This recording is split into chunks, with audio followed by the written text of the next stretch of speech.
Este es Neptuno, el planeta que no debería estar donde está.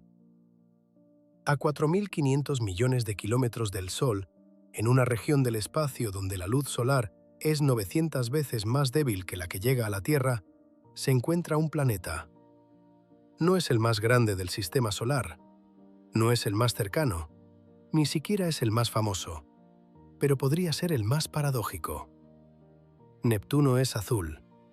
No el azul pálido y deslavado de un cielo invernal, sino un profundo y vívido azul celeste, el color de algo antiguo, frío y no del todo comprendido.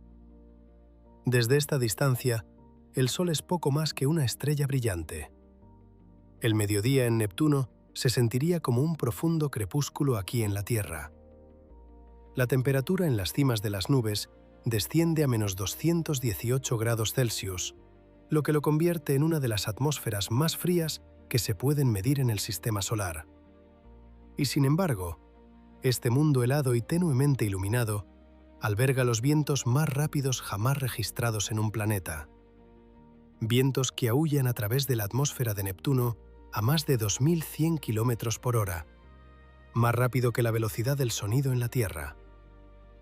Vientos tan poderosos que si existieran en nuestra atmósfera, destrozarían edificios y dejarían el suelo desnudo. En un mundo que recibe casi ninguna energía solar, donde prácticamente no hay calor externo que impulse los sistemas meteorológicos, la atmósfera se agita con una ferocidad que desafía toda explicación. Esta es la primera contradicción.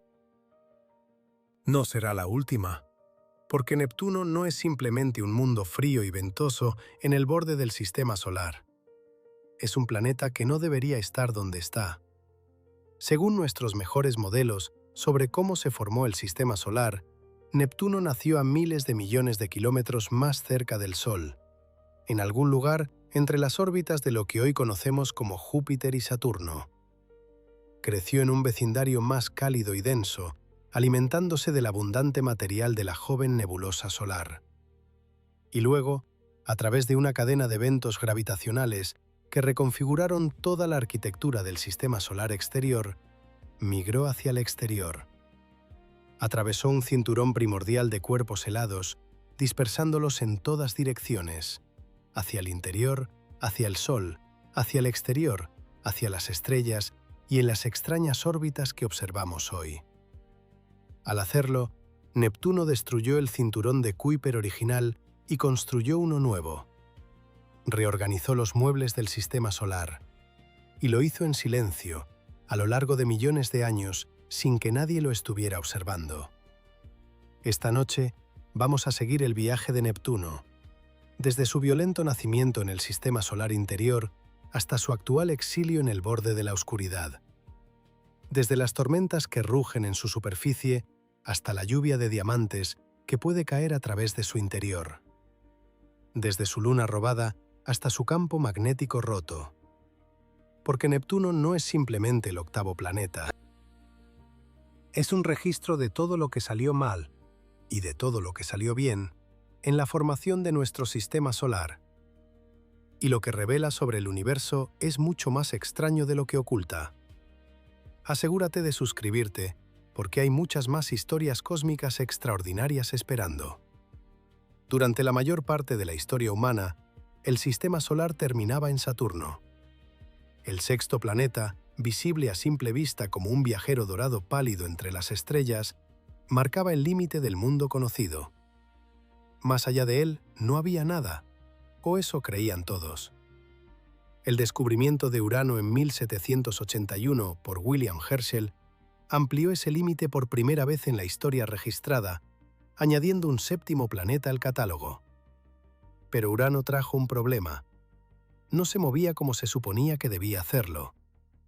Pocos años después de su descubrimiento, los astrónomos notaron irregularidades en la órbita de Urano, pequeñas pero persistentes desviaciones del camino predicho por la ley de gravitación universal de Newton.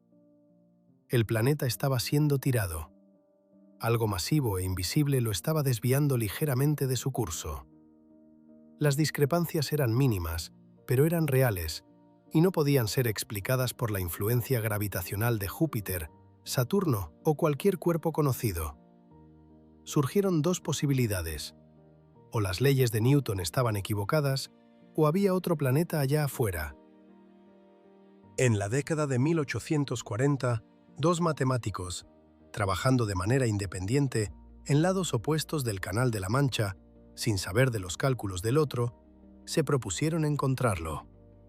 En Cambridge, un joven matemático británico llamado John Couch Adams comenzó a calcular la posición de un hipotético octavo planeta en 1843. Para 1845 ya tenía una solución. En París, Urbain Jean-Joseph Le Verrier, animado por François Arago, el director del Observatorio de París, inició cálculos similares en el verano de 1845. Para junio de 1846, Le Verrier había publicado su posición predicha. Lo que sucedió a continuación se convirtió en uno de los momentos más celebrados de la historia de la ciencia y una de sus controversias más amargas. Adams comunicó sus resultados a James Challis, el director del Observatorio de Cambridge, y al astrónomo real George Biddell Airy. Ninguno de los dos actuó sobre la predicción. La importancia del trabajo de Adams pasó desapercibida, sus cálculos acumulando polvo mientras el planeta desconocido continuaba su lenta órbita en la oscuridad. Mientras tanto, Le Verrier enfrentaba sus propias dificultades para encontrar a alguien dispuesto a buscar su planeta predicho. Los astrónomos franceses no estaban interesados. Pero Le Verrier envió una carta a Johann Gottfried Galle en el Observatorio de Berlín, proporcionándole sus coordenadas calculadas. En la noche del 23 de septiembre de 1846, Galle dirigió su telescopio hacia la ubicación predicha. En menos de una hora lo encontró. Un tenue punto de luz azul, a menos de 1 grado de donde Le Verrier había dicho que estaría. Se había descubierto Neptuno, no por observación ni por accidente, sino por matemáticas. Era el primer planeta en la historia que se encontraba únicamente a través del poder del cálculo. Le Verrier había, en la famosa frase atribuida a Arago, descubierto un planeta con la punta de su pluma. Adams, cuya predicción se desvió en aproximadamente 12 grados, recibió un crédito parcial, aunque la disputa de prioridad entre Inglaterra y Francia continuaría durante décadas. Adams, por su parte, fue generoso, reconociendo públicamente que el trabajo de Le Verrier había sido publicado primero y había llevado directamente al descubrimiento real. El descubrimiento envió ondas de choque a través del mundo científico y más allá. Los periódicos de Londres y París publicaron titulares. El público estaba cautivado. Aquí había una prueba de que la maquinaria invisible del cosmos podía ser descifrada por la razón humana. Un planeta, masivo y antiguo, había estado oculto a plena vista durante miles de millones de años, y dos hombres con plumas y papel lo habían encontrado sin mirar nunca a través de un telescopio. El descubrimiento de Neptuno fue más que un logro científico. Fue una validación de la física de Newton en una escala que nadie había imaginado antes. Si las matemáticas podían predecir la existencia y posición de un mundo no visto a miles de millones de kilómetros de distancia, entonces las leyes de la gravedad no eran meras aproximaciones, eran verdades fundamentales sobre la estructura del universo. El sistema solar no era una colección caótica de cuerpos errantes. Era un sistema, gobernado por leyes precisas, donde cada oscilación y desviación contenía información sobre algo oculto. Pero había una ironía incrustada en este triunfo.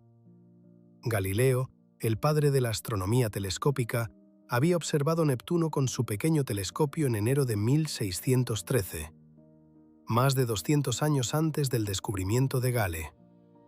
Lo registró como una estrella tenue en su cuaderno. Si lo hubiera observado durante unas noches más, habría notado su movimiento contra las estrellas de fondo. El primer planeta descubierto por las matemáticas había sido visto y perdido por el mayor observador de la época. Y sin embargo, a pesar de la elegancia de su descubrimiento, Neptuno permaneció casi completamente desconocido.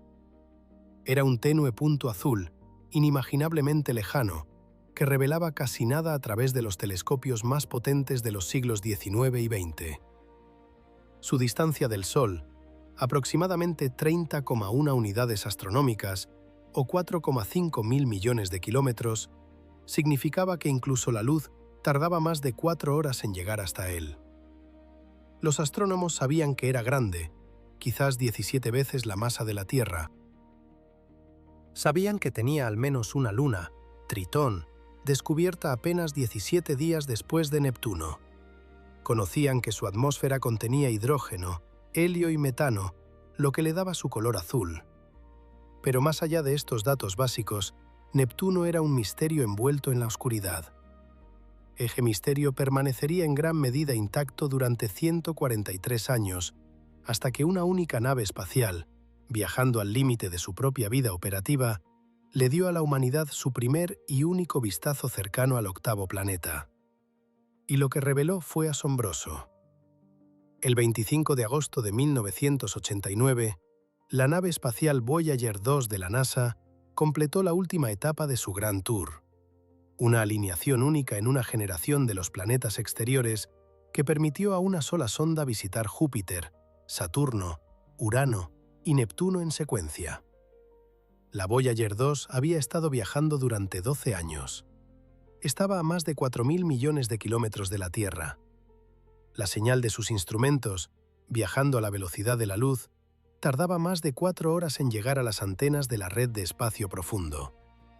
Y sin embargo, en una hazaña de ingeniería que sigue siendo impresionante, la nave llegó a Neptuno con segundos de diferencia respecto al tiempo previsto, pasando a solo 4.950 kilómetros sobre el polo norte del planeta, más cerca de lo que había estado de cualquier otro planeta en su viaje.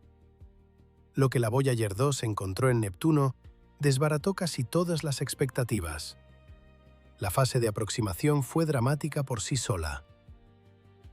Durante semanas antes del acercamiento más cercano, las cámaras de la Voyager 2 capturaron a Neptuno transformándose de un tenue punto azul a un mundo en espiral, surcado por nubes.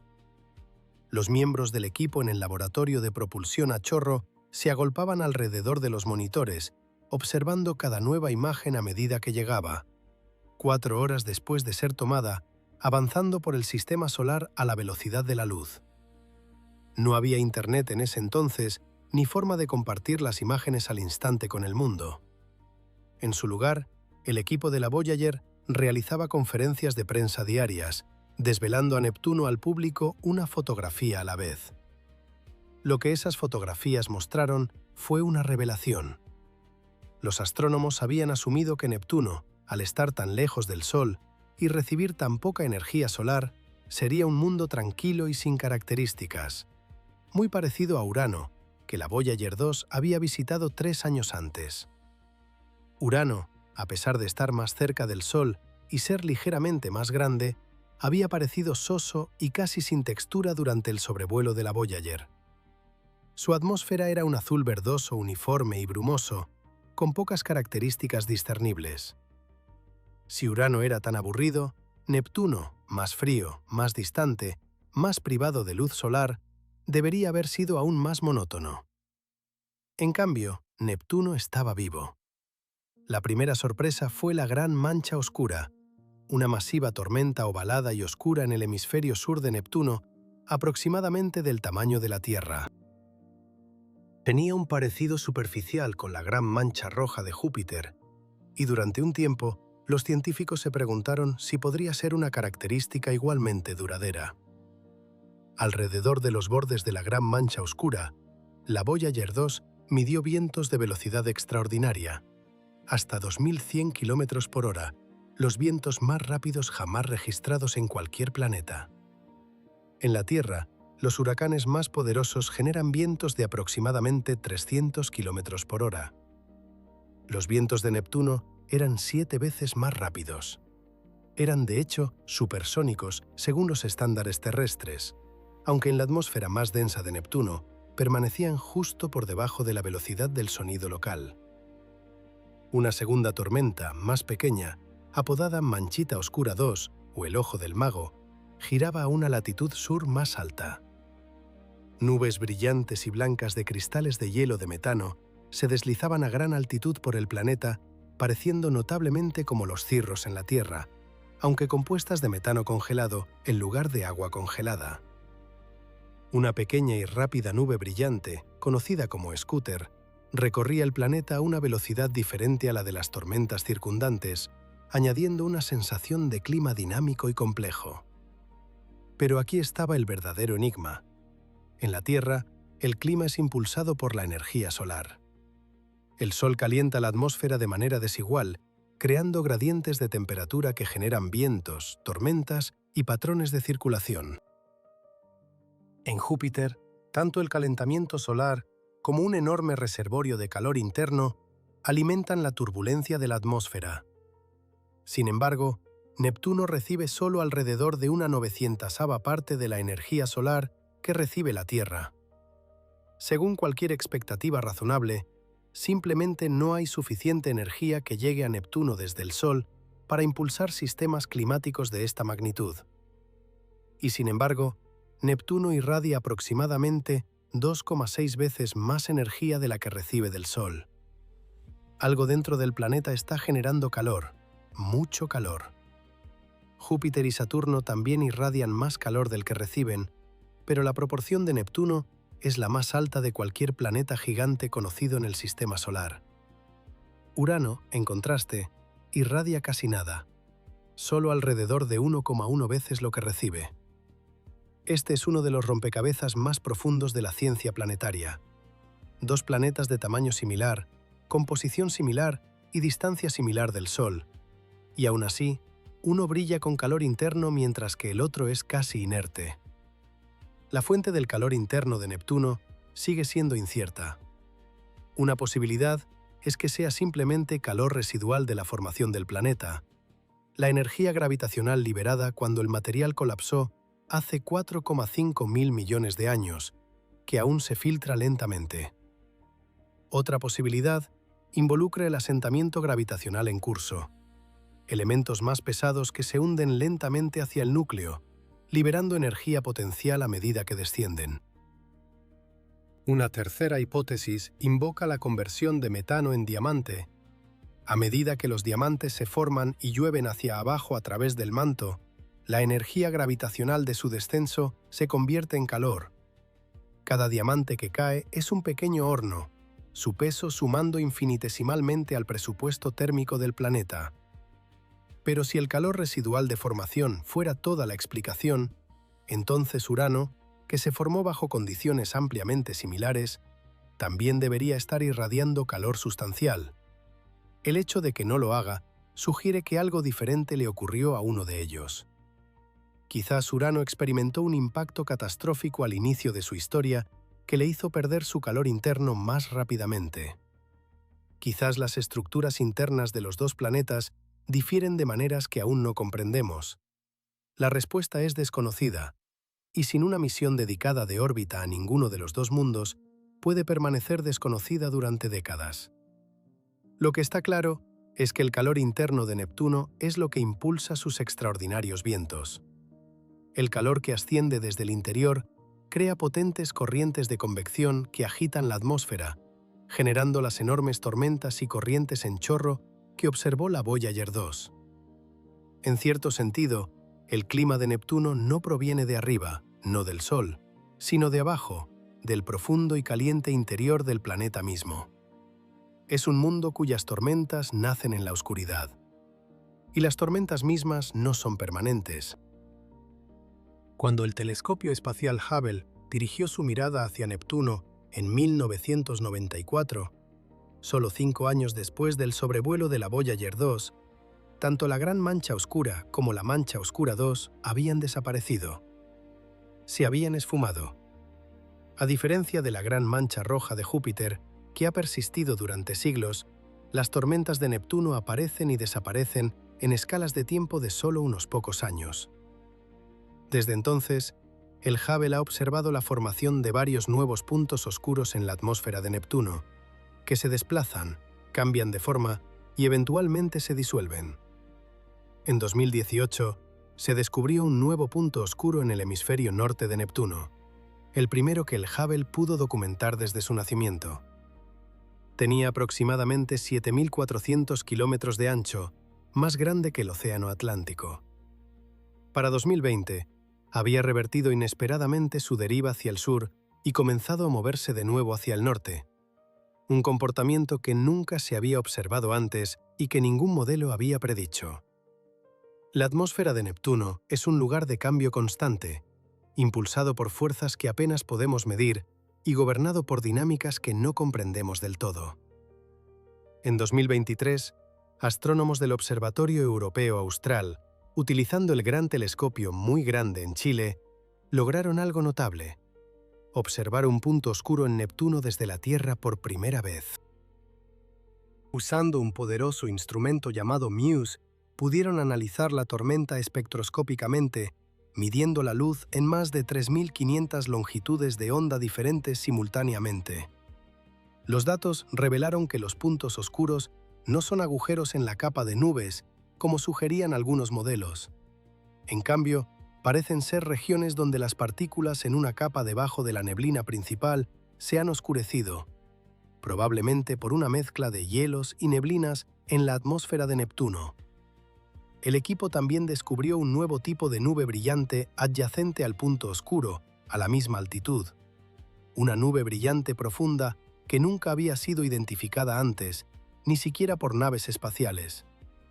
Cada observación añade una pieza al rompecabezas, pero el rompecabezas es vasto y lo estamos ensamblando desde una distancia de 4,5 mil millones de kilómetros, utilizando instrumentos que nunca fueron diseñados para esta tarea. Es un mundo que desafía la suposición de que la distancia del Sol significa tranquilidad.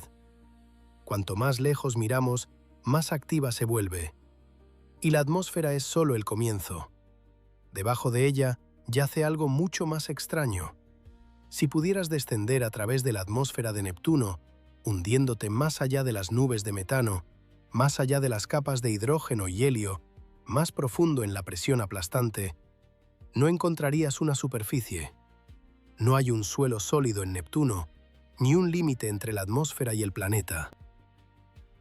En cambio, el gas se vuelve gradualmente más denso y caliente, transformándose en un fluido supercrítico, un estado de la materia que no es ni gas ni líquido, sino algo intermedio. La temperatura aumenta, la presión se eleva y la composición cambia. Debajo de la atmósfera exterior se encuentra lo que los científicos llaman el manto, una vasta región de miles de kilómetros de grosor, compuesta principalmente de agua, amoníaco y metano, bajo una compresión extrema.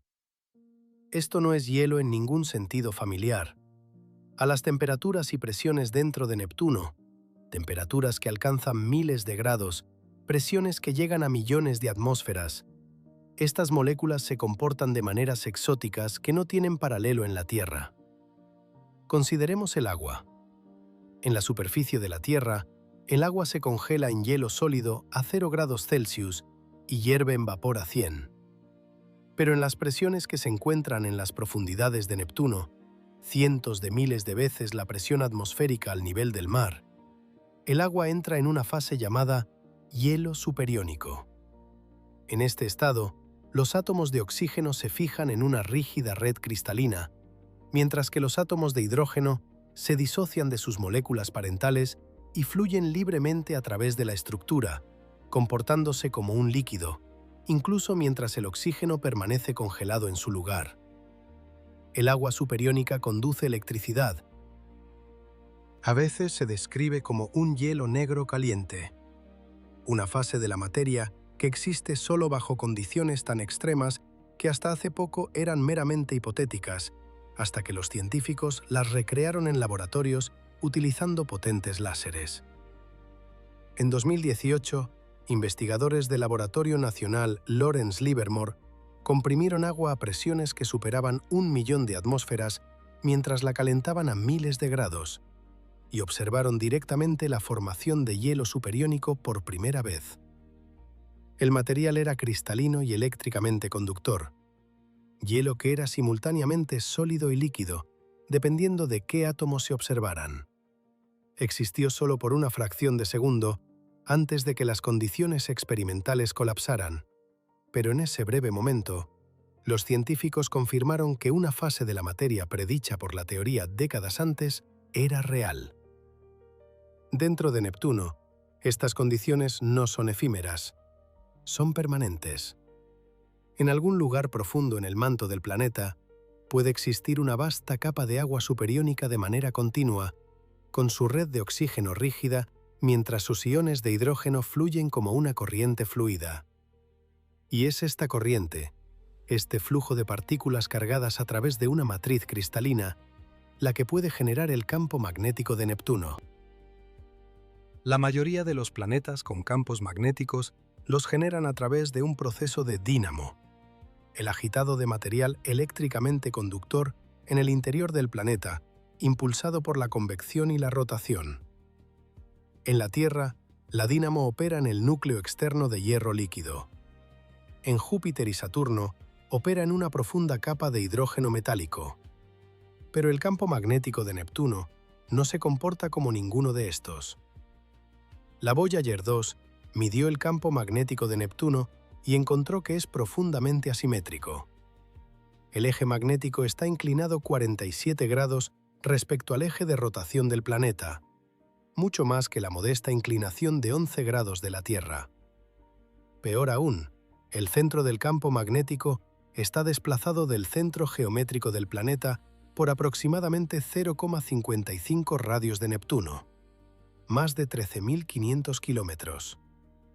Esto significa que el campo magnético no se genera en el núcleo del planeta. Se origina en alguna parte de las capas exteriores del interior, en una delgada capa de fluido eléctricamente conductor, posiblemente la capa de agua superiónica, posiblemente el océano iónico por encima de ella. Antes de que la Voyager 2 llegara a Neptuno, los científicos habían asumido que el campo magnético extremadamente inclinado de Urano, 59 grados respecto a su eje de rotación, era consecuencia de su inclinación axial extrema. Urano, después de todo, rota de lado. Pero el eje de Neptuno está inclinado solo 28 grados respecto a la vertical, muy parecido al de la Tierra. Sin embargo, su campo magnético es casi tan distorsionado como el de Urano. Los dos gigantes de hielo comparten esta extraña geometría magnética a pesar de tener orientaciones muy diferentes. La implicación es que los inusuales campos magnéticos de los gigantes de hielo no son causados por sus inclinaciones, son causados por la estructura interna de los propios planetas gigantes de hielo, por la delgada y superficial capa de fluido conductor en la que opera la dínamo. Esto no es meramente una curiosidad, tiene implicaciones para nuestra comprensión de miles de exoplanetas. Los gigantes de hielo en el rango de masa de Urano y Neptuno son uno de los tipos de planetas más comunes descubiertos alrededor de otras estrellas. Si malinterpretamos cómo se generan los campos magnéticos en estos mundos, malinterpretamos un proceso fundamental que opera en toda la galaxia. Y hay otro proceso exótico que podría estar ocurriendo en las profundidades de Neptuno, uno que suena a ciencia ficción, pero que cuenta con el respaldo de experimentos de laboratorio. A una profundidad de aproximadamente 7.000 kilómetros por debajo de las nubes de Neptuno, donde las presiones superan cientos de miles de atmósferas y las temperaturas alcanzan varios miles de grados, las moléculas de metano, estructuras simples de un átomo de carbono unido a 4 átomos de hidrógeno, podrían descomponerse. El hidrógeno es despojado. Los átomos de carbono liberados, bajo una presión inmensa, son forzados a adoptar la compacta estructura en red tetraédrica del diamante. Lluvia de diamantes, cayendo a través del manto de Neptuno, deslizándose por capas de fluidos supercalentados y supercríticos, hundiéndose lentamente hacia el núcleo. En 2017, científicos del Laboratorio Nacional SLAC utilizaron láseres de alta potencia para recrear las condiciones que se encuentran dentro de los planetas gigantes de hielo y observaron directamente la formación de diminutos nanodiamantes a partir de material rico en carbono bajo presión extrema. En 2022, experimentos adicionales utilizando un material que imita más de cerca la composición interior de Neptuno, que contiene no solo carbono e hidrógeno, sino también oxígeno, encontraron que los diamantes se formaban incluso más fácilmente de lo esperado. La presencia de oxígeno aceleró el proceso, lo que significa que la lluvia de diamantes podría ocurrir a profundidades más superficiales y bajo una gama más amplia de condiciones de lo que se creía anteriormente.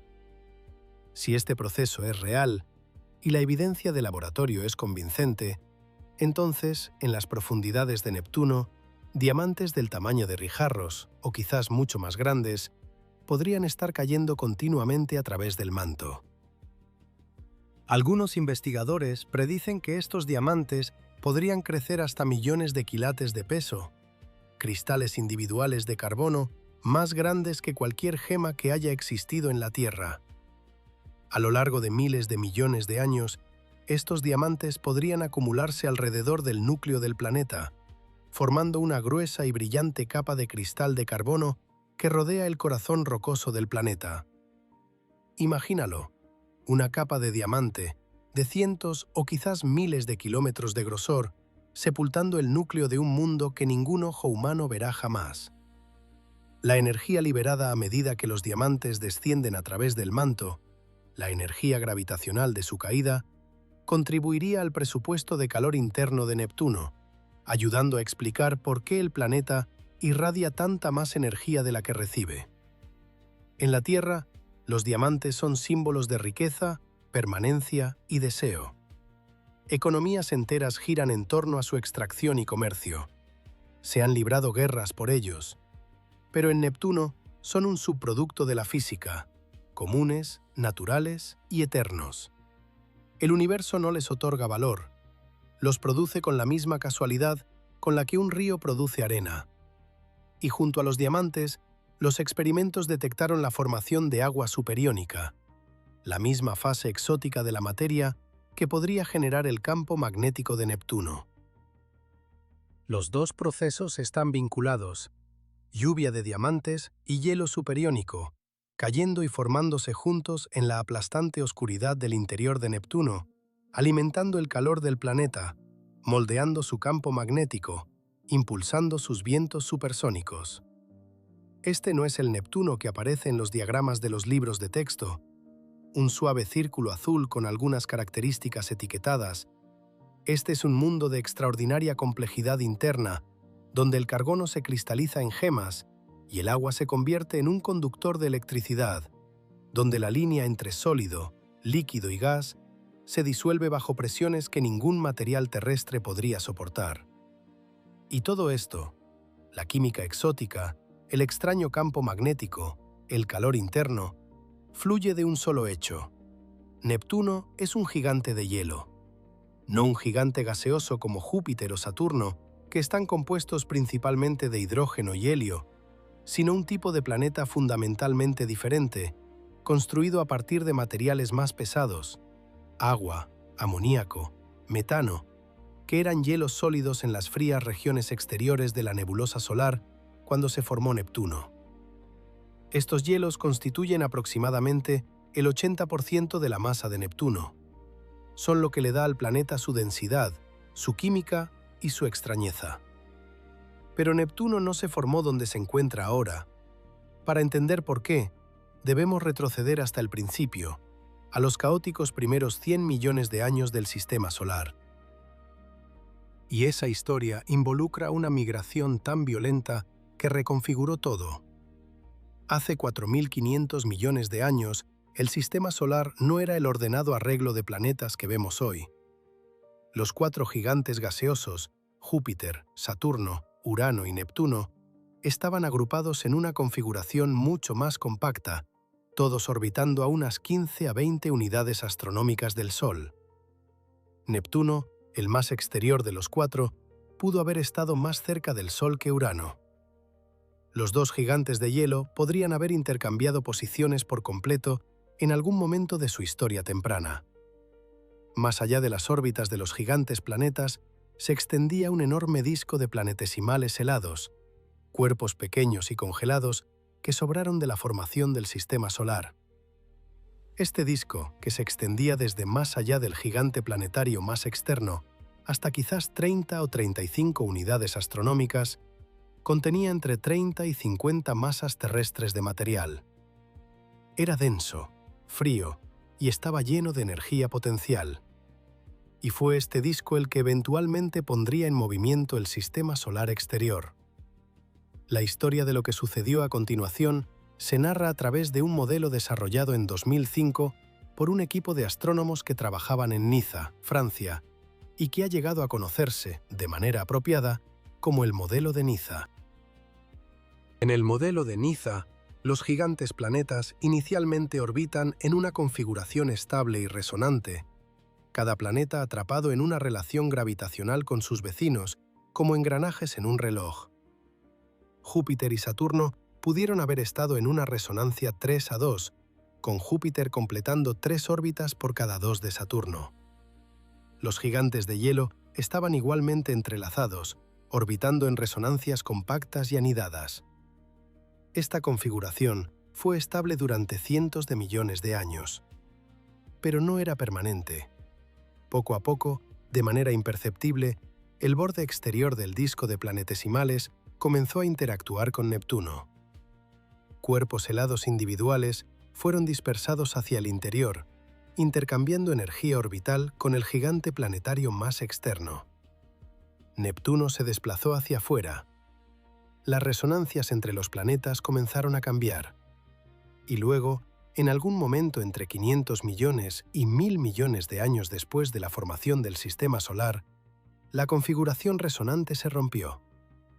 Lo que siguió fue un período de inestabilidad violenta. Júpiter y Saturno cruzaron una resonancia crítica, posiblemente la resonancia 2:1, donde Júpiter completaba exactamente 2 órbitas por cada una de Saturno. Este cruce inyectó energía en las órbitas de los 4 gigantes planetas, alterando su cuidadoso arreglo. Urano y Neptuno fueron lanzados hacia el exterior, adentrándose en el disco de planetesimales.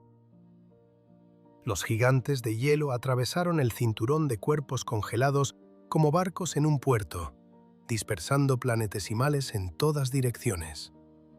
Para comprender la magnitud de esta perturbación, imagina el disco primordial de planetesimales como un vasto océano helado de pequeños mundos de hielo, decenas de masas terrestres de material, miles de millones de objetos individuales orbitando en calma en el sistema solar exterior durante cientos de millones de años.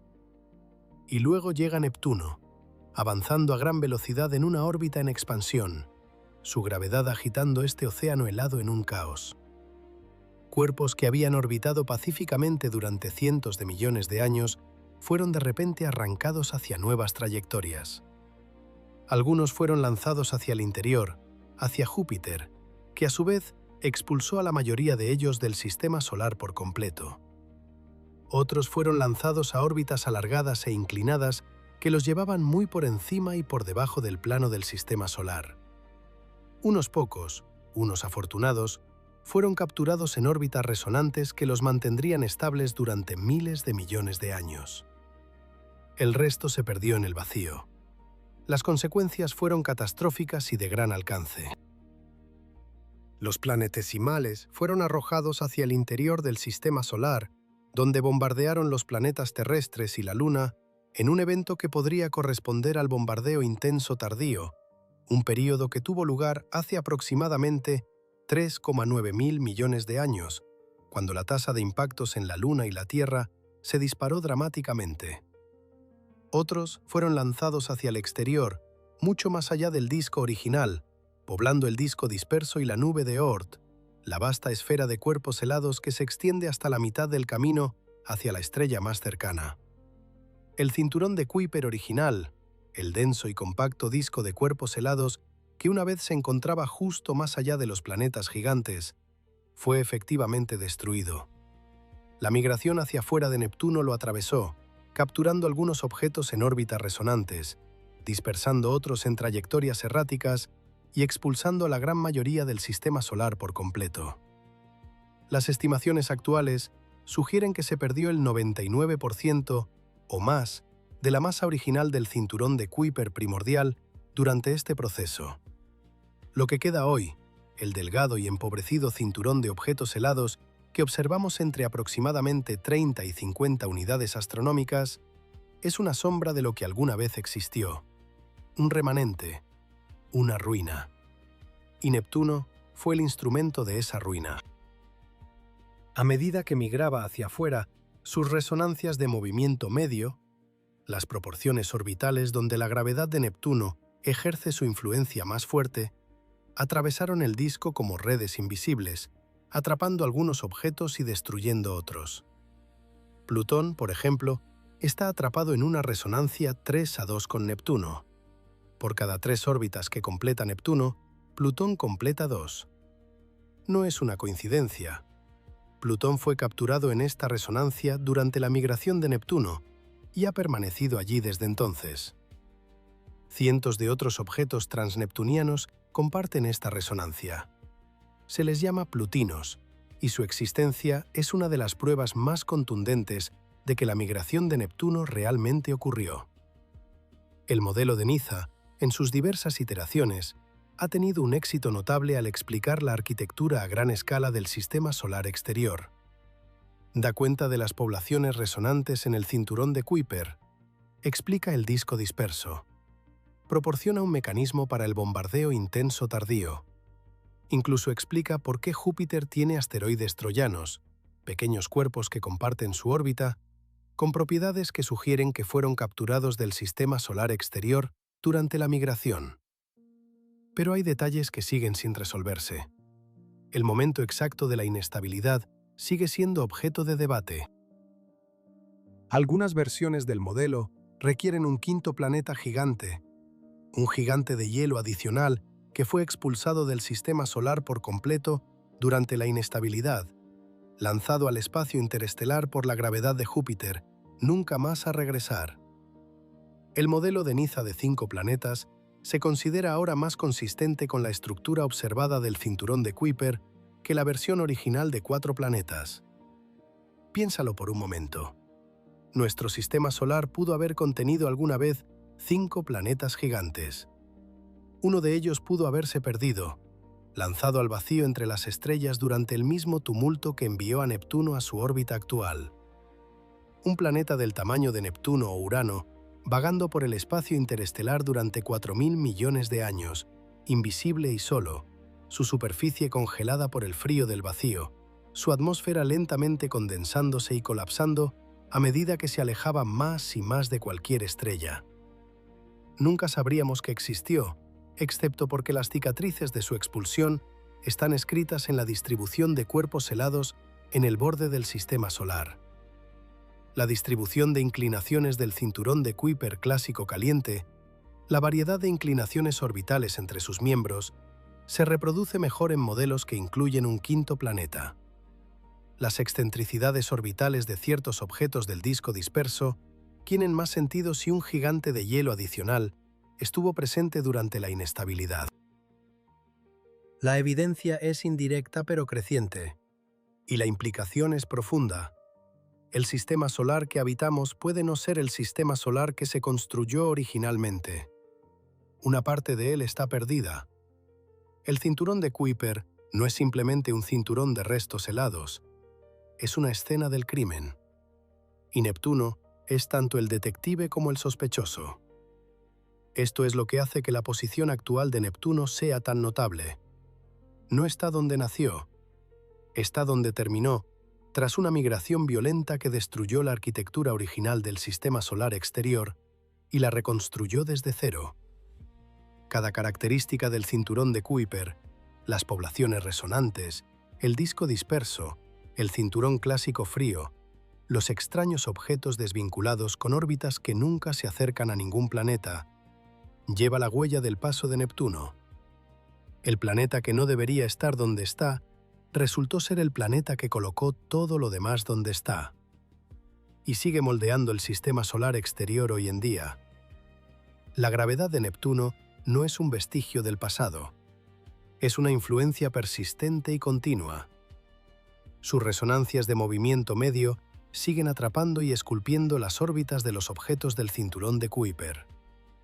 Sus perturbaciones gravitacionales continúan alimentando el disco disperso, lanzando cuerpos helados hacia trayectorias que los llevan hacia el Sol, donde algunos de ellos eventualmente se convierten en cometas de periodo corto. Cada cometa que surca nuestro cielo nocturno, con un periodo de menos de 200 años, cada uno de esos visitantes espectrales dejando un rastro de gas y polvo, fue casi con certeza llevado al sistema solar interior por la influencia gravitacional de Neptuno, ya sea directamente o a través del disco disperso que Neptuno creó. Los cometas que los humanos han observado con asombro y temor a lo largo de la historia registrada, objetos de superstición, temas de poesía, fuentes de revolución científica, son, en un sentido muy real, los mensajeros de Neptuno. Son fragmentos del disco helado que Neptuno interrumpió hace 4.000 millones de años, aún fluyendo hacia adentro, uno por uno, mientras la lejana gravedad de Neptuno sigue agitando los confines del sistema solar.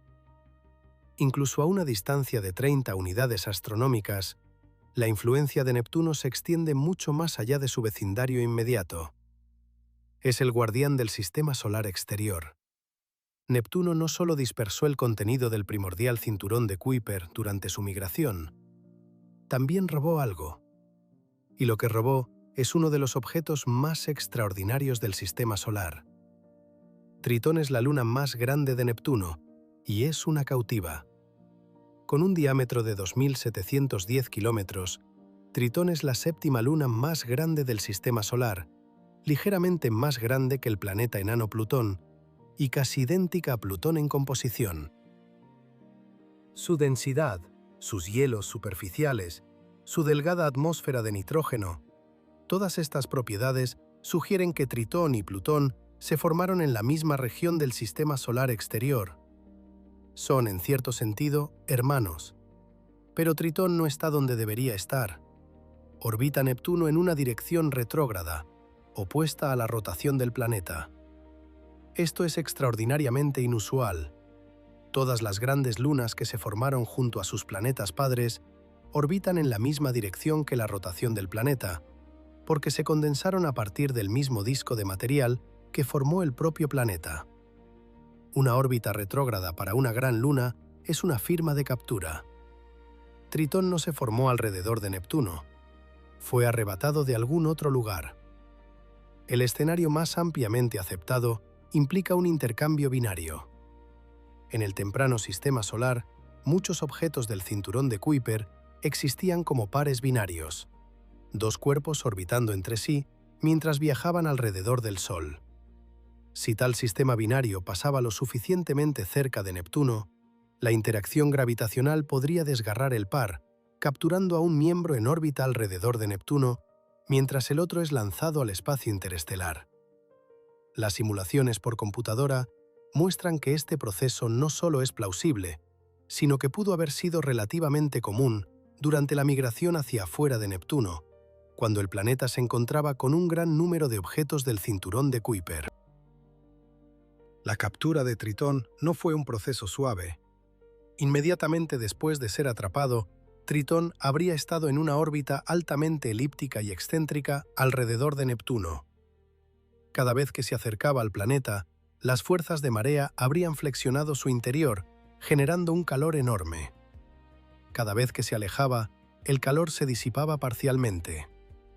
Este ciclo, acercarse, flexionar, calentar, retirarse, enfriarse, acercarse de nuevo, habría continuado durante millones de años, reduciendo gradualmente la órbita y circularizándola, mientras calentaba a Tritón hasta el punto de una fusión parcial o completa. Imagina, si puedes, cómo se vería esto desde la perspectiva de Neptuno, aunque por supuesto no había nadie allí para presenciarlo. Un cuerpo del tamaño de un pequeño planeta, más grande que Plutón, apareciendo de repente en órbita. No en un camino ordenado y circular, sino en una trayectoria salvaje y en bucle que lo acercaba a Neptuno a gran velocidad antes de lanzarlo de nuevo a enormes distancias. Cada paso cercano habría alterado las órbitas de todas las demás lunas del sistema. Cada paso habría sido un terremoto gravitacional, sentido por cada cuerpo en órbita alrededor de Neptuno. Las fuerzas de marea entre Tritón y Neptuno, la elongación y compresión de roca y hielo causadas por la gravedad, habrían sido enormes. Estas mareas disiparon energía, circularizando gradualmente la órbita de Tritón a lo largo de millones de años. Hoy, la órbita de Tritón es casi perfectamente circular, con una excentricidad de solo 0,00001, un testimonio de los miles de millones de años de interacción de marea que han ocurrido desde su captura. Pero la circularización tuvo un costo. A medida que la órbita de Tritón se encogía y se circularizaba, las fuerzas de marea habrían generado un calor inmenso dentro de la Luna. Tritón pudo haber estado parcialmente o completamente fundido durante este proceso. El interior se derritió, la superficie se reconfiguró, y cualquier sistema de satélites original que Neptuno poseía, cualquier luna que se hubiera formado junto al planeta de manera normal, habría sido destruido. La llegada de Tritón fue una catástrofe para las lunas originales de Neptuno. Las simulaciones por computadora sugieren que la perturbación gravitacional causada por un cuerpo masivo en una órbita salvaje, inclinada y retrógrada, habría desestabilizado las órbitas de cualquier satélite regular existente, provocando que colisionaran entre sí o fueran expulsados del sistema por completo. Esto explica una característica curiosa del actual sistema de lunas de Neptuno. Aparte de Tritón, Neptuno solo tiene pequeñas lunas irregulares, ninguna de las grandes y ordenadas que caracterizan los sistemas de Júpiter, Saturno y Urano. El sistema de lunas de Neptuno parece roto. Tritón es la razón. El mundo capturado destruyó lo que existía antes y ahora domina el sistema, conteniendo más del 99,5% de toda la masa que orbita Neptuno. Y Tritón no ha terminado. Debido a que su órbita es retrógrada, las interacciones de marea entre Tritón y Neptuno están drenando lentamente energía de la órbita de la Luna. Tritón se está espiralizando hacia adentro. En aproximadamente 3,6 mil millones de años, cruzará el límite de Roche de Neptuno, la distancia a la que las fuerzas de marea lo desgarrarán. Cuando eso suceda, Tritón será desmenuzado en fragmentos, potencialmente formando un sistema de anillos alrededor de Neptuno que podría rivalizar con el de Saturno. El planeta que robó un mundo del cinturón de Kuiper eventualmente lo destruirá. Pero por ahora, Tritón es un mundo de interés extraordinario. La sonda Voyager 2 pasó junto a él durante su encuentro con Neptuno en 1989 y reveló una superficie asombrosamente joven, de menos de 100 millones de años y posiblemente menos de 10 millones de años. La casi ausencia de cráteres de impacto significa que algo está constantemente remodelando la superficie de Tritón. La Voyager 2 fotografió géiseres activos, plumas de gas nitrógeno que erupcionan desde la superficie a alturas de aproximadamente 8 kilómetros antes de ser arrastradas lateralmente por los finos vientos atmosféricos, dejando marcas oscuras en el terreno helado. Estos géiseres pueden ser impulsados por un efecto invernadero de estado sólido, en el que la luz solar penetra en el hielo de nitrógeno transparente, calienta una capa más oscura debajo y vaporiza el nitrógeno desde abajo. La superficie de Tritón es un paisaje extraño de llanuras heladas, fracturas y una región de terreno ondulante apodada terreno de melón, por su parecido con la piel de este fruto. Nadie sabe con certeza cómo se formó este terreno. Podría ser el resultado del diapirismo, donde material más cálido y menos denso asciende a través de la corteza como burbujas en una lámpara de lava, creando esa textura redondeada y abultada. O podría ser producto de la convección en una capa de hielo cercana a la superficie. Sea cual sea el mecanismo, no tiene un análogo exacto en ninguna otra parte del sistema solar. Las capas polares de hielo de nitrógeno y metano brillan con un albedo tan alto que Tritón refleja alrededor del 70% de la luz solar que recibe, más brillante que la nieve fresca en la Tierra. La temperatura de la superficie ronda los menos 235 grados Celsius. lo que la convierte en una de las superficies más frías medidas en el sistema solar. Solo Plutón, en algunas mediciones, se acerca a estas temperaturas extremas. Si pudieras estar de pie sobre la superficie de Tritón, envuelto en un traje espacial imposible, sobreviviendo al frío que congelaría cualquier material conocido, verías un paisaje de hielo de un tono blanco-rosado que se extiende hasta un horizonte curvado y cercano. El cielo sería negro, salpicado de estrellas. Neptuno aparecería enorme en ese cielo, una media luna azul muchas veces más grande que la luna llena vista desde la Tierra, con sus bandas y tormentas visibles a simple vista. El Sol sería un punto brillante de luz, proyectando sombras que serían tenues pero nítidas. Y bajo tus pies, decenas de kilómetros de hielo sólido te separarían de un océano que podría, contra todo pronóstico, albergar las condiciones necesarias para la vida. Y bajo todo ese hielo, podría haber agua líquida. Tritón está diferenciado. Su interior se divide en un núcleo rocoso, un manto helado y una corteza congelada. El calentamiento por marea que ocurrió durante la circularización de su órbita, combinado con un posible calentamiento radiogénico residual de su núcleo rocoso, podría haber creado y mantenido un océano global subsuperficial. Los modelos sugieren que este océano podría seguir existiendo hoy en día, aislado bajo una gruesa capa de hielo, posiblemente enriquecido con amoníaco, lo que reduciría su punto de congelación y permitiría que el agua líquida persistiera incluso a las bajas temperaturas dentro de Tritón. Un planeta enano capturado del cinturón de Kuiper, con geología activa, géiseres de nitrógeno, una superficie joven y un posible océano bajo su hielo. Tritón es, en muchos aspectos, el objetivo astrobiológico más atractivo en el sistema solar exterior después de Europa y Encélado. Y está allí porque Neptuno lo robó. La cuestión de cuándo fue capturado Tritón y si ocurrió durante la migración hacia afuera de Neptuno o en algún otro momento, sigue abierta. Un estudio de 2024 que compara las composiciones químicas de Plutón y Tritón encontró que ambos mundos contienen abundancias similares de nitrógeno, con trazas de metano y monóxido de carbono, lo que es consistente con la formación en la misma región de la nebulosa solar exterior. Los dos mundos comenzaron en el mismo lugar. Uno permaneció libre, el otro fue tomado. La rotación diferencial de la atmósfera de Neptuno es la más extrema de cualquier planeta en el sistema solar. Cerca del ecuador, la atmósfera rota con un período de aproximadamente 18 horas, significativamente más lento que el período de rotación interna del planeta de 16,1 horas, determinado por la rotación de su campo magnético.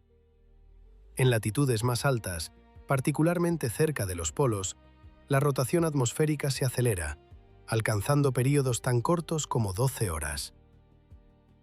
Esto significa que la atmósfera ecuatorial se mueve en sentido contrario al interior del planeta, un fenómeno conocido como superrotación en sentido opuesto, o más precisamente, vientos ecuatoriales retrógrados. Cerca del ecuador, los vientos de Neptuno soplan hacia el oeste a velocidades que alcanzan casi los 2100 km por hora en relación con el interior. En latitudes más altas, los vientos soplan hacia el este, alcanzando velocidades de aproximadamente 900 km por hora. El resultado es un enorme corte entre las diferentes bandas de latitud, un sistema planetario de corrientes en chorro y contracorrientes que genera los patrones climáticos turbulentos y en constante cambio observados por la Voyager 2 y el telescopio espacial Hubble. La física que subyace a estos vientos no se comprende completamente. Un modelo, propuesto poco después del sobrevuelo de la Voyager 2, sugiere que los vientos de Neptuno son impulsados por convección profunda. El calor que asciende desde el interior crea celdas de circulación a gran escala que transportan momento angular hacia el ecuador, produciendo el patrón observado de vientos ecuatoriales retrógrados y vientos polares progradantes. En esta visión, los vientos no son fenómenos superficiales y poco profundos impulsados por el calentamiento solar, como en la Tierra. Son manifestaciones de procesos atmosféricos profundos, arraigados en el calor interior del planeta. Sin embargo, las mediciones del campo gravitacional de Neptuno, derivadas de la trayectoria de la Voyager 2 mientras pasaba por la influencia gravitacional de Neptuno, sugieren que los vientos están confinados a una capa notablemente delgada. Las regiones ventosas de Neptuno ocupan solo el 0,2% más externo de la masa del planeta. Esta es una capa de aproximadamente 1000 kilómetros de profundidad, considerable según los estándares terrestres, pero una fracción diminuta del diámetro total de Neptuno, que es de alrededor de 49.500 kilómetros. Por debajo de esta delgada capa meteorológica, el interior del planeta rota como un cuerpo sólido. ¿Cómo puede una capa tan delgada generar los vientos más rápidos del sistema solar? Una posibilidad es que la atmósfera de Neptuno, a pesar de recibir muy poca energía solar, sea extraordinariamente eficiente en convertir el calor interno en energía cinética. El contraste de temperatura entre el caliente interior y las frías cimas de las nubes crea un motor térmico con una eficiencia muy alta. Las bajas temperaturas en las cimas de las nubes, solo 55 Kelvin, apenas unas pocas decenas de grados por encima del cero absoluto, significan que la atmósfera superior actúa como un excelente reservorio frío, permitiendo que el motor térmico extraiga el máximo trabajo del diferencial de temperatura. En términos termodinámicos, la atmósfera de Neptuno opera cerca del límite de Carnot, la máxima eficiencia teórica para un motor térmico. Este es un resultado notable y contraintuitivo. Un planeta que recibe casi ninguna luz solar, envuelto en un crepúsculo perpetuo, alberga un motor térmico atmosférico de extraordinaria eficiencia, precisamente porque es tan frío. La frialdad no es un obstáculo, es el mecanismo. La misma oscuridad que hace que Neptuno parezca desolado es lo que hace que su atmósfera sea tan violentamente activa. Consideremos la comparación con la Tierra. La atmósfera de nuestro planeta opera a una temperatura media relativamente cálida, con gradientes de temperatura modestos entre el ecuador y los polos. La eficiencia del motor térmico atmosférico de la Tierra es, según los estándares termodinámicos, bastante baja. Gran parte de la energía solar que entra en nuestra atmósfera se irradia como calor residual sin llegar a impulsar el viento o el clima.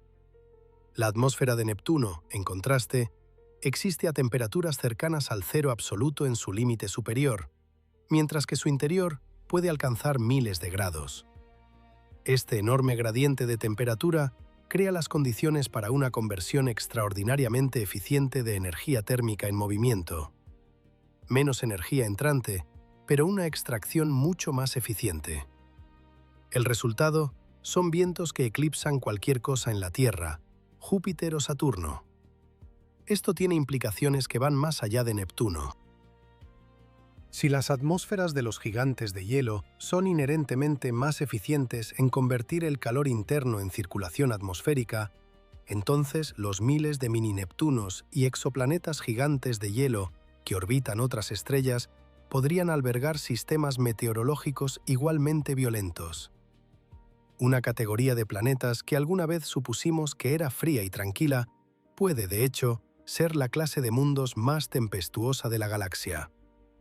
Si de alguna manera pudieras descender a través de la atmósfera de Neptuno, un experimento mental, ya que ninguna nave espacial lo ha logrado, la experiencia sería incomparable con cualquier cosa en la Tierra. Comenzarías en una oscuridad casi total. El Sol, a más de 4.000 millones de kilómetros de distancia, aparecería como una estrella brillante, quizás 64 veces más tenue de lo que se ve desde la Tierra al mediodía.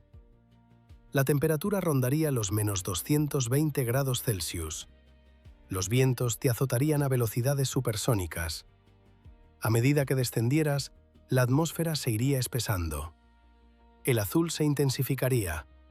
Las nubes de metano darían paso a capas de sulfuro de hidrógeno y sulfuro de amonio. La presión aumentaría, 2 bares, 5 bares, 10 bares. La temperatura comenzaría a elevarse a medida que el calor interno se hiciera sentir. La distinción entre gas y líquido se difuminaría. En algún momento, la atmósfera se volvería tan densa que se sentiría más como un océano que como un cielo. Flotarías en un fluido supercalentado y supercrítico bajo una presión aplastante, sin superficie abajo y sin cielo arriba. Solo la oscuridad que se intensifica y en algún lugar muy por debajo, en las inconcebibles presiones del profundo manto de Neptuno, los átomos de carbono se cristalizarían en diamantes, cayendo silenciosamente a través del fluido, brillando en una oscuridad que nunca ha sido alcanzada por la luz. El sistema de anillos de Neptuno es tenue, oscuro e incompleto. A diferencia de los magníficos anillos de Saturno, que son brillantes, amplios y visibles incluso a través de un telescopio modesto, los anillos de Neptuno son estrechos, compuestos de material oscuro, y son tan tenues que no fueron confirmados hasta que la Voyager 2 llegó en 1989. Observaciones desde la Tierra en la década de 1980 habían detectado breves eventos de atenuación cuando las estrellas pasaban detrás de Neptuno, consistente con la presencia de arcos de anillos, pero no con anillos completos. La teoría predominante era que Neptuno tenía un sistema de arcos incompletos en lugar de anillos completos, lo cual era un enigma en sí mismo, ya que la dinámica gravitacional debería hacer que los arcos se expandieran en anillos completos en escasas de tiempo relativamente cortas. La Voyager 2 reveló la verdad. Neptuno tiene 5 anillos principales, nombrados Adams, Le Verrier, Lassell, Arago y Gallet, en honor a los astrónomos relacionados con el descubrimiento y estudio temprano de Neptuno. El anillo más externo, Adams, es el más distintivo. Contiene 5 arcos brillantes y densos, denominados Courage, Liberté, Égalité 1, Égalité 2 y Fraternité, que están concentrados dentro de una pequeña fracción de la circunferencia del anillo. El resto del anillo Adams es mucho más tenue. Se cree que la restricción de estos arcos es mantenida por la influencia gravitacional de Galatea, una pequeña luna que orbita justo dentro del anillo Adams. La gravedad de Galatea crea resonancias que evitan que el material del arco se disperse. Sin embargo, los arcos no son estables a largo plazo. Observaciones del telescopio espacial Hubble y telescopios terrestres han mostrado que los arcos están evolucionando. Algunos se han desvanecido y la distribución del material dentro de ellos ha cambiado a lo largo de las décadas desde la visita de la Voyager 2. Los anillos de Neptuno pueden ser características transitorias, constantemente reabastecidas por material proveniente de impactos de micrometeoritos en las pequeñas lunas interiores y dispersándose lentamente bajo la influencia de la radiación solar y perturbaciones gravitacionales. Los anillos de Neptuno están compuestos principalmente de partículas de hielo y polvo silicatado, gran parte de los cuales ha oscurecido debido al procesamiento por radiación. Este color oscuro los distingue de los brillantes y helados anillos de Saturno y contribuye a su casi invisibilidad desde la Tierra. El sistema de anillos de Neptuno es delicado, dinámico y poco comprendido, lo que añade un toque de misterio a este planeta que sigue siendo fascinantemente inalcanzable. Hay un detalle visual que merece una pausa. El color de Neptuno, ese profundo y vívido azul, ha sido objeto de recientes reinterpretaciones. Durante décadas, las imágenes grabadas en la memoria colectiva fueron las tomadas por la Voyager 2, en las que Neptuno aparecía como un azul intensamente profundo, mucho más azul que Urano. Estas imágenes se convirtieron en icónicas, adornando portadas de libros de texto y carteles, y otorgándole a Neptuno su reputación como el planeta azul del sistema solar exterior. Sin embargo, en 2024, los investigadores reprocesaron los datos originales de la Voyager 2 utilizando técnicas modernas y descubrieron que la diferencia entre los dos planetas había sido exagerada. El equipo original de la Voyager había aumentado el contraste de Neptuno para revelar características atmosféricas que de otro modo serían invisibles. Una decisión científica razonable, pero que inadvertidamente le dio a Neptuno un color demasiado vívido y profundamente azul. En realidad, Neptuno y Urano son mucho más similares en apariencia de lo que la mayoría de la gente se imagina. Ambos son de un azul verdoso pálido, siendo Neptuno solo ligeramente más profundo en tonalidad. El color azul en sí proviene del metano en la atmósfera superior, que absorbe las longitudes de ondas rojas de la luz solar y refleja el azul. Pero la tonalidad exacta, y por qué Neptuno es ligeramente más azul que Urano, a pesar de sus composiciones similares, puede depender del grosor y las propiedades de las capas de neblina en la atmósfera de cada planeta.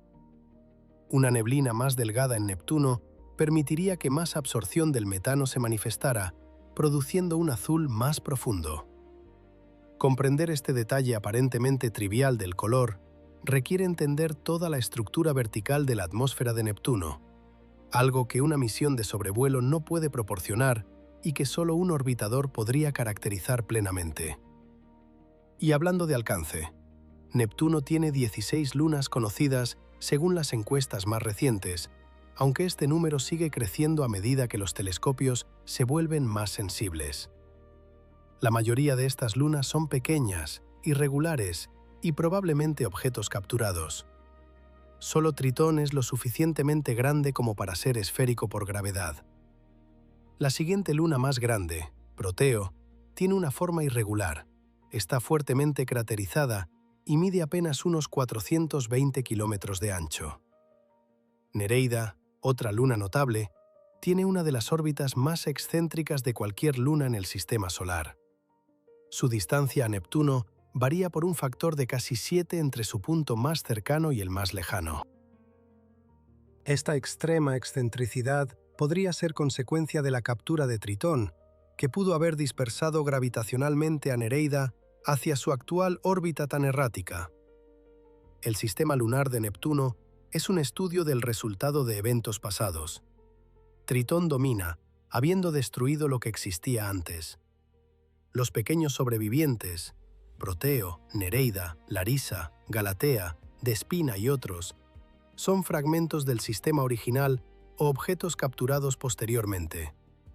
El sistema carece de la estructura ordenada y graduada que se observa alrededor de Júpiter, Saturno o Urano. Es un sistema moldeado por la violencia y el azar.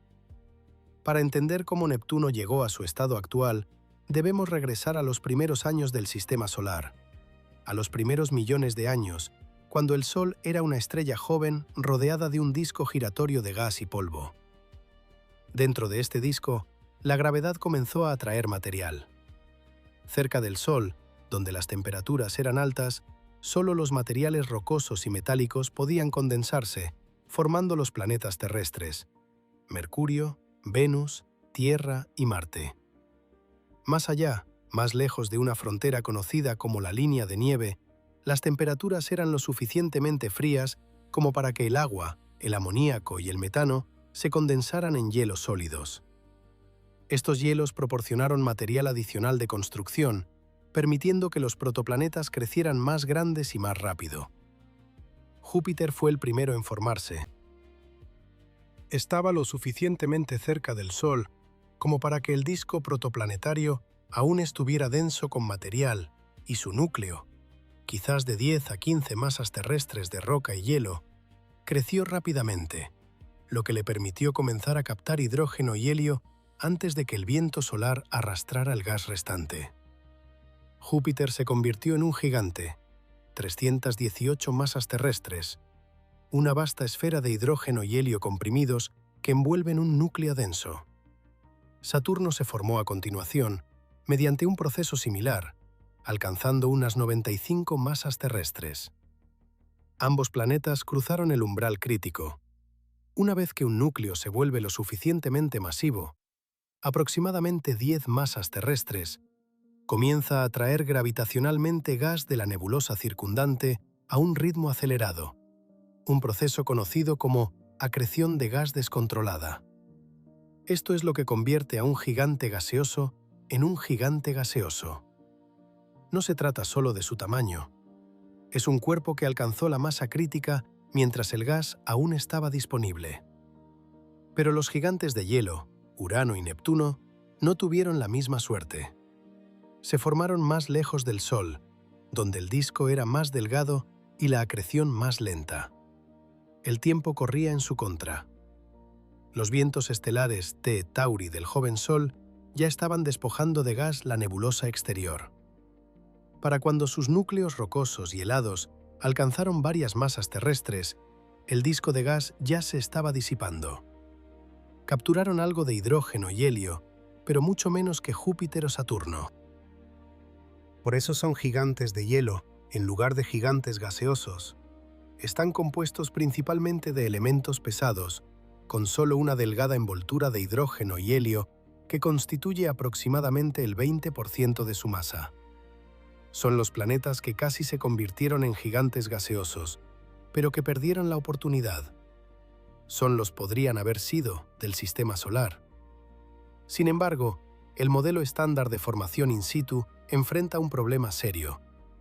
A la distancia donde Neptuno orbita actualmente, 30 unidades astronómicas del Sol, la nebulosa solar era tan delgada y dispersa que habría llevado mucho más tiempo que la edad del Sistema Solar para que un planeta de la masa de Neptuno se formara. Las matemáticas simplemente no funcionan. Un planeta no puede formarse a 30 unidades astronómicas dentro de la vida útil de un disco protoplanetario. Por eso la migración es esencial. Neptuno no se formó a 30 unidades astronómicas. Se formó mucho más cerca del Sol, probablemente en el rango de 15 a 20 unidades astronómicas, quizás incluso más cerca. Los modelos sugieren que Neptuno pudo haber orbitado inicialmente dentro de la órbita actual de Urano. Los dos gigantes de hielo pueden haberse formado en un orden opuesto al de su disposición actual, siendo Neptuno originalmente el planeta interior. La migración hacia el exterior, impulsada por interacciones gravitacionales con el disco de planetesimales, llevó a Neptuno de aproximadamente 20 unidades astronómicas a su posición actual en 30 unidades astronómicas, un viaje de aproximadamente 10 unidades astronómicas o alrededor de 1,5 mil millones de kilómetros. Esta es una distancia extraordinaria para que un planeta viaje, y la migración no fue suave. El modelo de Niza, particularmente en sus variantes más recientes de 5 planetas, implica un período de inestabilidad caótica durante el cual los gigantes planetas experimentaron encuentros gravitacionales cercanos, intercambiaron energía y reorganizaron drásticamente sus órbitas. Durante este tumulto, Neptuno fue dispersado hacia el exterior en el disco de planetesimales, donde comenzó su lenta y ardua migración hacia 30 unidades astronómicas. A medida que se movía, sus resonancias de movimiento medio barrían el disco como escobas invisibles, capturando algunos objetos, desestabilizando a otros y expulsando a la gran mayoría. La estructura del moderno cinturón de Kuiper, sus poblaciones resonantes, sus componentes clásicos fríos y cálidos, su disco disperso, es un registro directo de esta migración. La huella gravitacional del paso de Neptuno se siente en todo el sistema solar exterior. Plutón, en su resonancia 3A2. Los plutinos. Los tutinos, en su resonancia 2A1.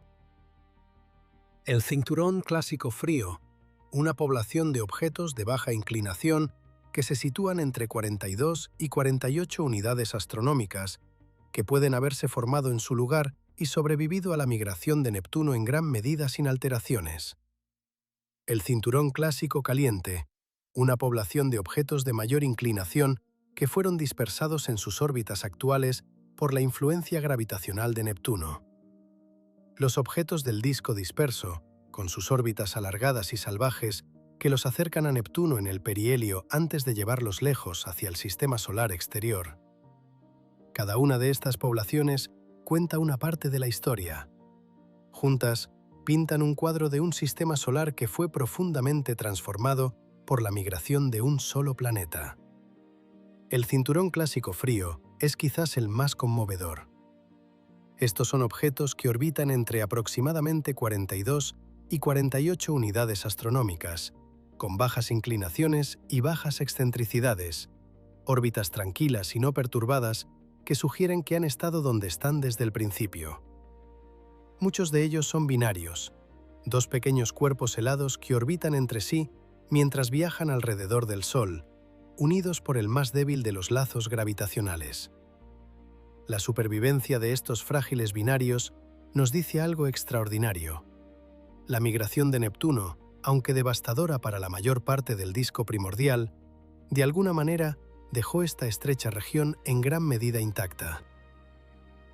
El cinturón clásico frío es un remanente de la nebulosa solar original, una franja de material primordial que sobrevivió al paso de un planeta migrante.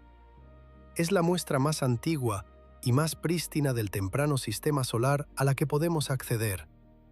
El cinturón clásico caliente, en contraste, está compuesto por objetos que fueron dispersados en sus órbitas actuales por Neptuno. Estos objetos tienen inclinaciones más altas y un rango más amplio de excentricidades. Son inmigrantes, cuerpos que se formaron más cerca del Sol y fueron arrojados hacia afuera durante la migración. Incluso se ven diferentes. Sus colores son más variados que los de los objetos fríos clásicos, lo que sugiere diferentes entornos de formación. Y luego está el disco disperso, una población de objetos en órbitas altamente alargadas que los acercan a Neptuno en el perihelio antes de llevarlos a cientos de unidades astronómicas del Sol. Estos son los objetos que Neptuno empujó, pero que no pudo expulsar del todo. Permanecen débilmente ligados al sistema solar, sus órbitas aún bajo la influencia distante de Neptuno, evolucionando lentamente a lo largo de miles de millones de años. Neptuno es el escultor del sistema solar exterior, y el cinturón de Kuiper es su obra maestra. No una característica primordial, sino un remanente tallado, procesado y empobrecido de algo mucho más masivo y ordenado. Hay una razón más amplia para estudiar a Neptuno, una que se extiende mucho más allá de nuestro propio sistema solar. Cuando los astrónomos comenzaron a descubrir planetas alrededor de otras estrellas en la década de 1990, esperaban encontrar sistemas solares que se asemejaran más o menos al nuestro. Planetas pequeños y rocosos cerca de la estrella, gigantes gaseosos más lejos. Sin embargo, lo que encontraron fue un zoológico de configuraciones planetarias que desafiaban todas las predicciones. Júpiteres calientes orbitando a sus estrellas en días, supertierras apretadas entre sí, mini-Neptunos, planetas en el rango de masa entre la Tierra y Neptuno, que resultaron ser el tipo de planeta más común en la galaxia. Este último punto merece énfasis. Nuestro sistema solar no contiene un planeta en el rango de masa de supertierra o mini-Neptuno. Cada planeta que tenemos es o mucho más pequeño que Neptuno, los planetas terrestres, o mucho más grande, los gigantes gaseosos. Pero las encuestas de sistemas exoplanetarios han demostrado que los planetas más comunes en la Vía Láctea, por un margen significativo, son precisamente de este rango intermedio. Son los planetas que nuestro sistema solar, por alguna razón, no logró producir. Neptuno y Urano, como los únicos gigantes de hielo en nuestro sistema solar, son los más cercanos análogos que tenemos de esta abundante clase de exoplanetas. Comprender sus interiores, sus atmósferas, sus campos magnéticos y sus historias de formación no es simplemente una cuestión de completar nuestro catálogo de planetas del sistema solar. Es una cuestión de entender el tipo de planeta más común en el universo. Consideremos lo que no sabemos. No conocemos la composición precisa del interior de Neptuno, la proporción de roca a hielo, la profundidad a la que se forma el agua superiónica, la presión exacta en la que comienza la lluvia de diamantes. No sabemos por qué Neptuno irradia mucho más calor interno que Urano, a pesar de que los dos planetas son casi idénticos en tamaño y composición. No conocemos la estructura detallada del campo magnético de Neptuno. La Voyager 2 lo midió durante un único sobrevuelo, desde una geometría en un solo día. No sabemos el comportamiento a largo plazo de las tormentas atmosféricas de Neptuno, si siguen un ciclo, si se están volviendo más o menos frecuentes, si las velocidades del viento están cambiando a lo largo de las décadas. No sabemos si Tritón tiene un océano subsuperficial.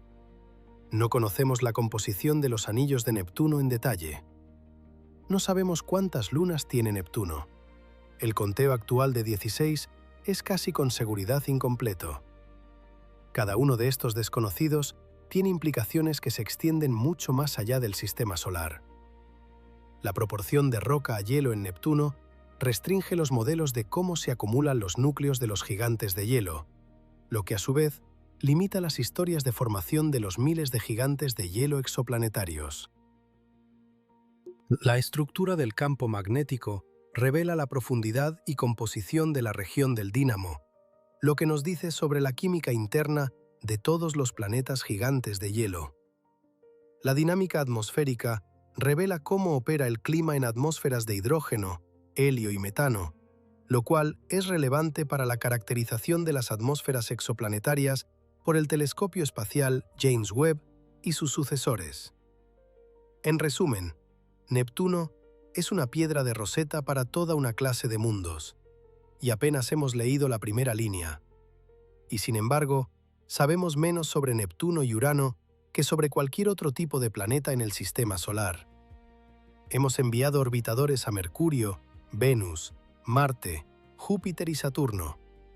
Hemos enviado sondas a Venus, Marte y la luna Titán de Saturno. Actualmente, tenemos múltiples naves espaciales operando en Marte y Júpiter. Pero a Urano y Neptuno solo hemos enviado una única nave espacial, la Voyager 2, que pasó unas pocas horas en las cercanías de cada planeta antes de continuar su camino fuera del sistema solar. Todo lo que sabemos sobre Neptuno de cerca, su gran manchón oscuro, sus vientos, su campo magnético, sus anillos, los géiseres de Tritón, proviene de un único sobrevuelo en un solo día de agosto de 1989.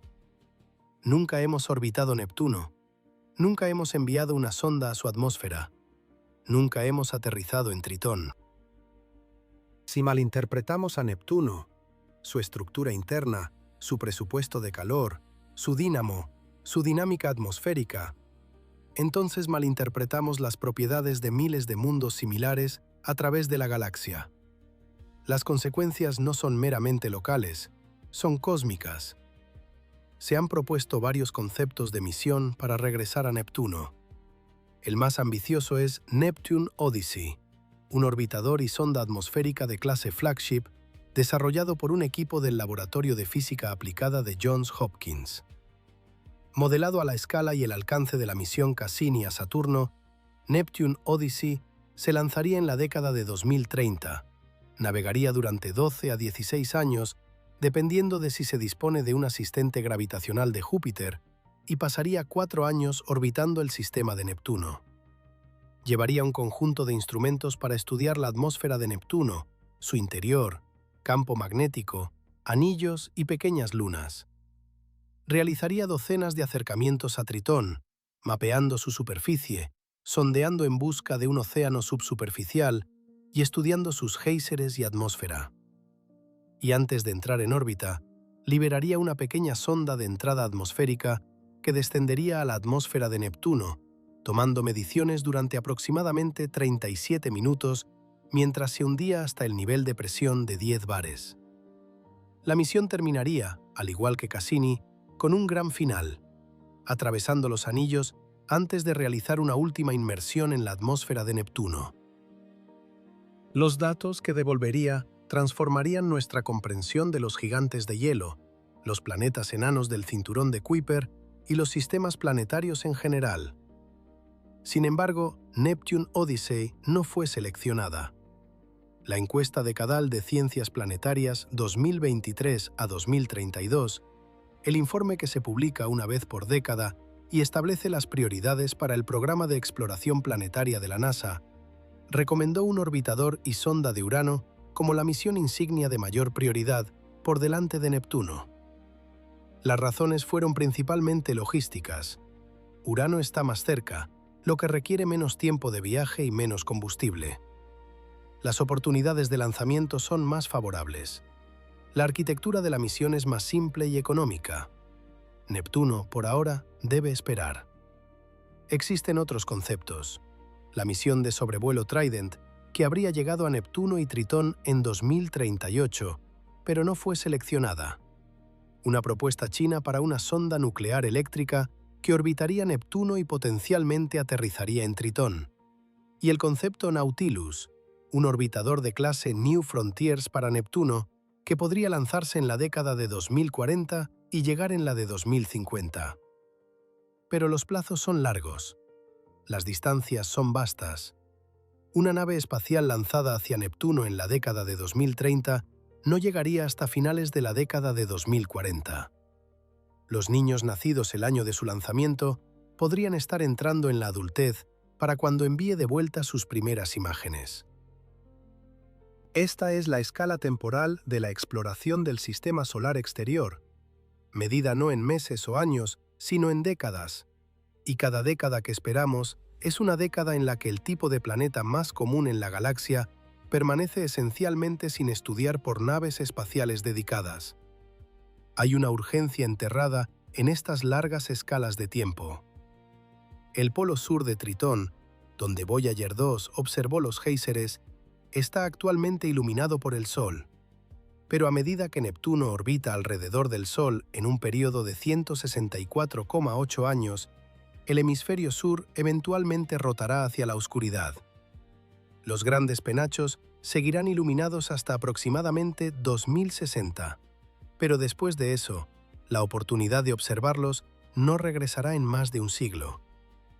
Cada año de retraso estrecha la ventana, y hay una urgencia más profunda, una que no se trata de ventanas o fechas de lanzamiento, sino de lo que le debemos a nuestra propia curiosidad.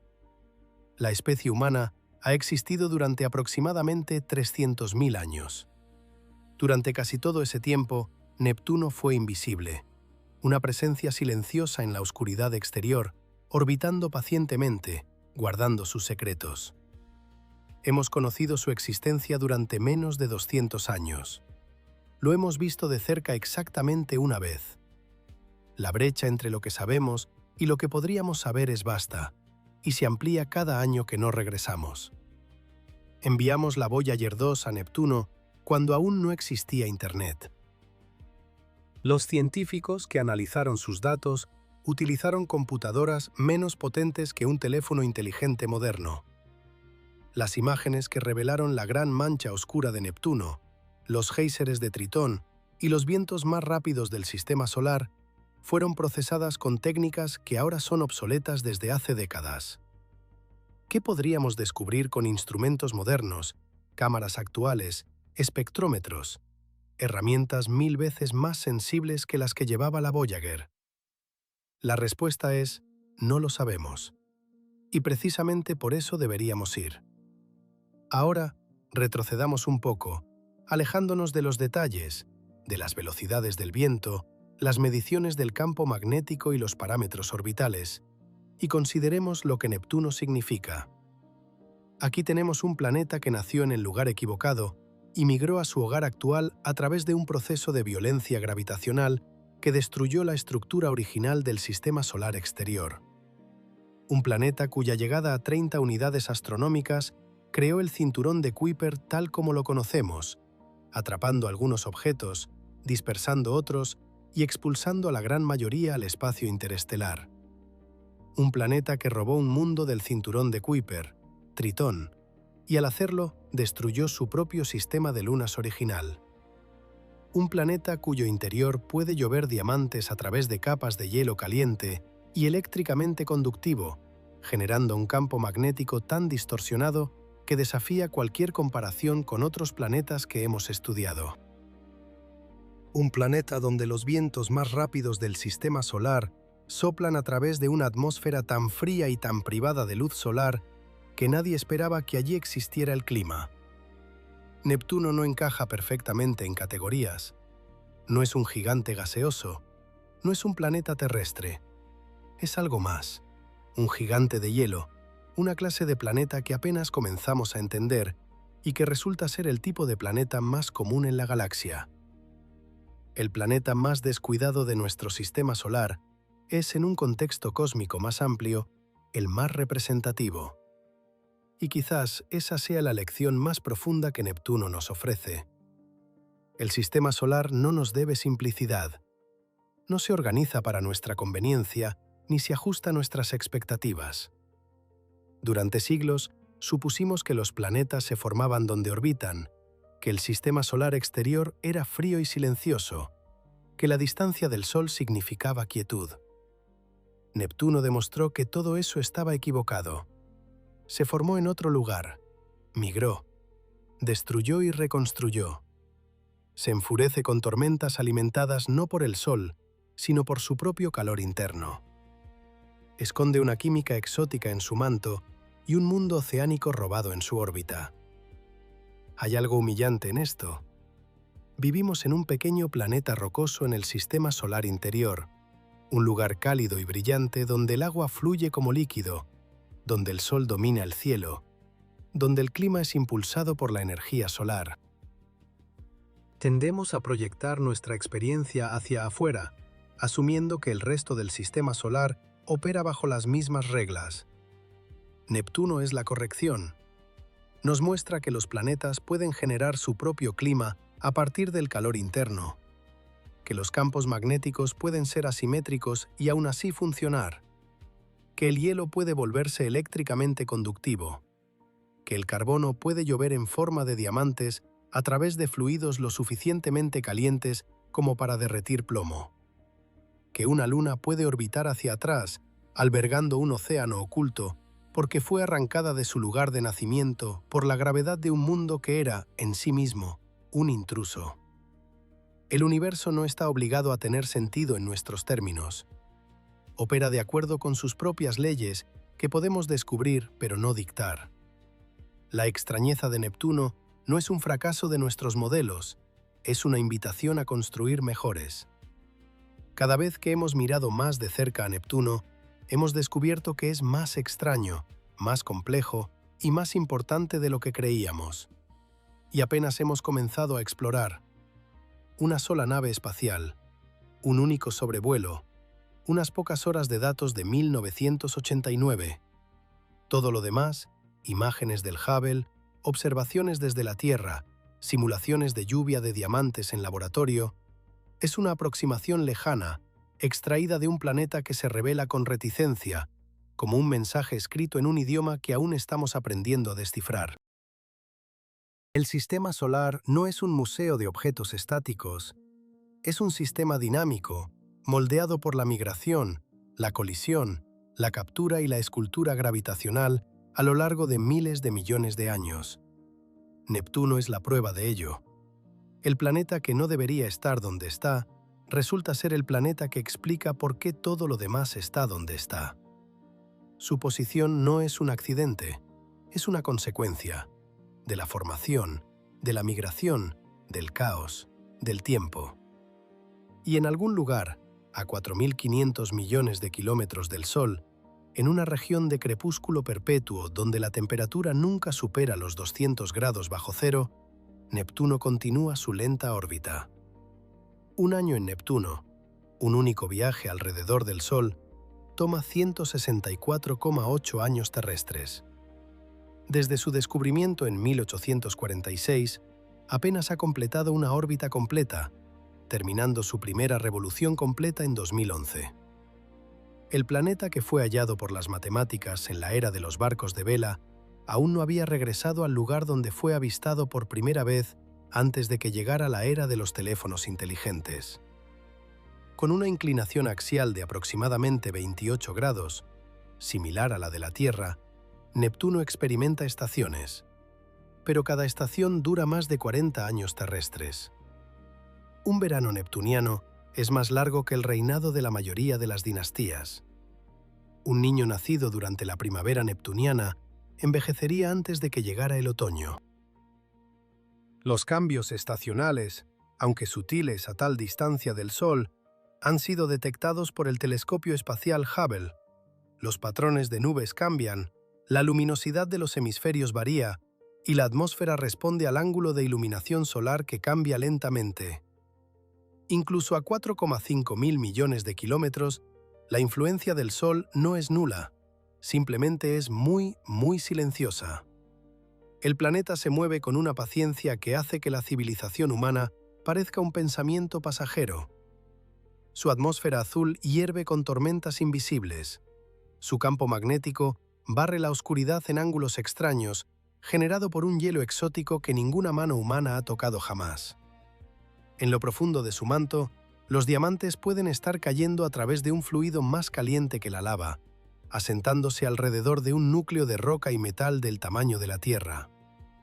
Y Tritón, el mundo robado, gira hacia atrás en la oscuridad, su superficie agrietándose y reformándose, sus géiseres erupcionando en silencio, su océano oculto esperando bajo kilómetros de hielo a que alguien, algún día, venga a buscarlo. Descubrimos Neptuno porque Urano no se movía como debería.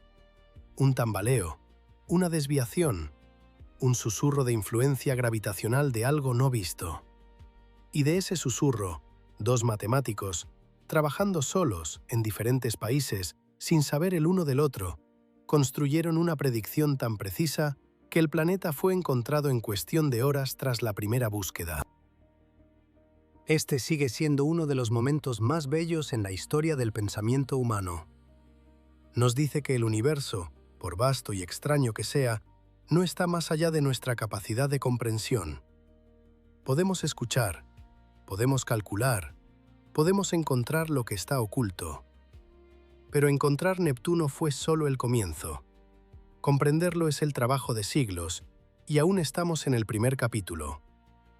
Neptuno no exige atención, no brilla intensamente en el cielo nocturno, no se puede ver sin un telescopio.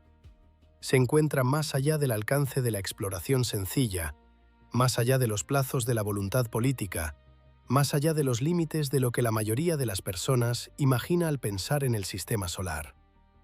Pero ahí está. Siempre ha estado ahí, incluso antes de que lo descubriéramos, incluso antes de que le diéramos un nombre, incluso antes de que las matemáticas probaran su existencia sin haberlo visto. Un mundo azul en el borde de la oscuridad, paciente y profundo, guardando secretos que apenas hemos comenzado a desentrañar. Y cuanto más cuidadosamente escuchamos, más se revela.